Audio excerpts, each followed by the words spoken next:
Okay, opgavesæt 6. Jeg vil lægge ud med at fortælle lidt om de forskellige regressioner.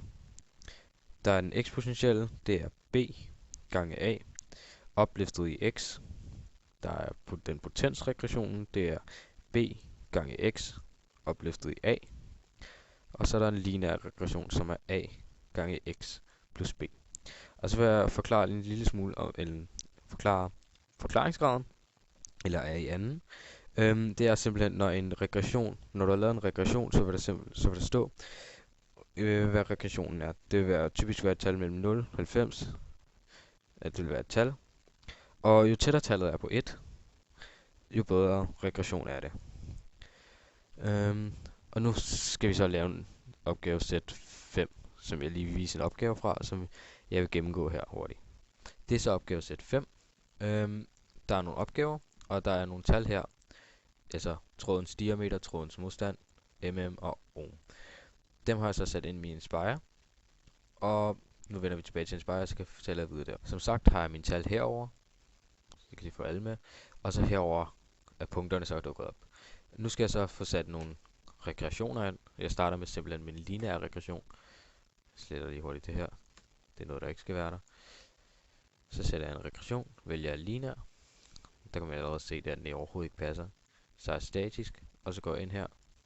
Og så ser jeg lige hurtigt det.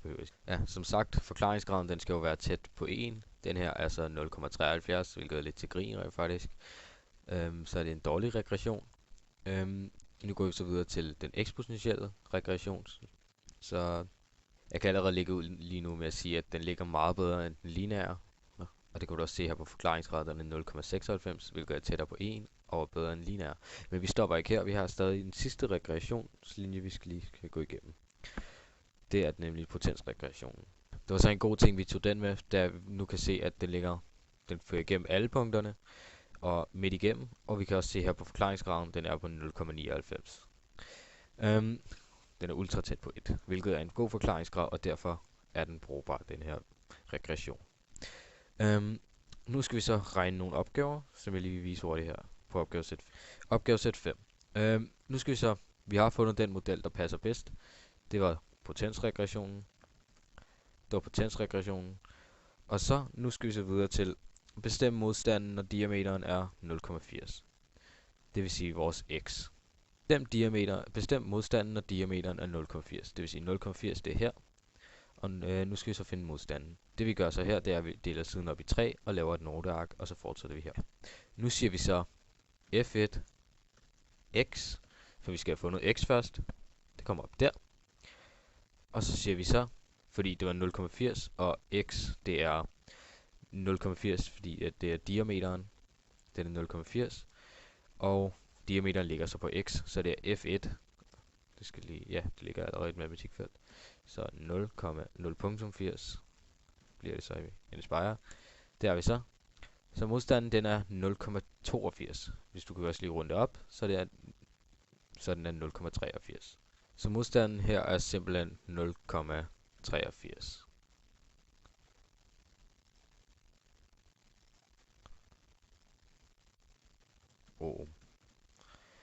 Ja. Så lad os gå ind til Inspire, for nu skal vi bestemme diameteren, når modstanden er 1,50 ohm. Her er det så modstanden, vi kender, hvilket er y. Så nu skal vi i stedet for skrive f1x, så skriver vi f1y i stedet for. Så har vi det der. Nu skal vi så lave en meget simpelt, rent faktisk, og så sætte nogle tal ind, og så spytter den simpelthen det, vi skal bruge ud. Så vi siger solve, parentes f1, parentes y, og så lige med 1.5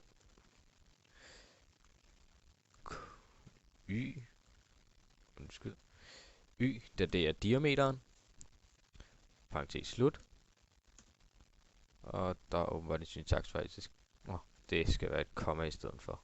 Ja. Sådan der. Når modstanden er 1,5, så er diameteren på snoren 0,59 eller 0,60 ohm. Eller undskyld, ikke ohm. Hedder det. Så lad os lige gå ind. Så når diameteren er, når modstanden er 1,50, så er diameteren 0,60 mm.